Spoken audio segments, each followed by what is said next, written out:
Daiwa Kronos, Daiwa 150, bearing ada 5 ball bearing, kayu kanan,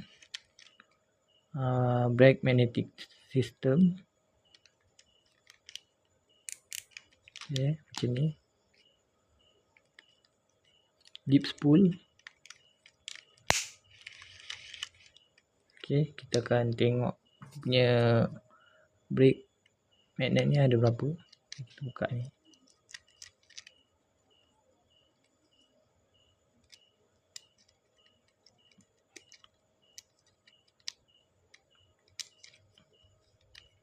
Okay, kita buka seperti ini. Okay, lepas tu kita tarik punya ni. Okay, kita pusing macam ni. Jangan pusing ke bawah, nanti dia punya trip dia patah. Okay.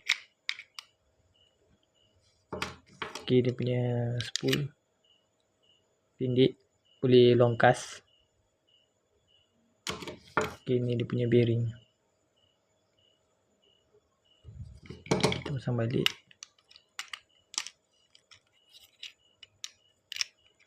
Pasang balik seperti ni.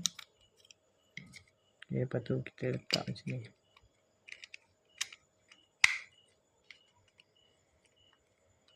Okay, tu ketatkan ni.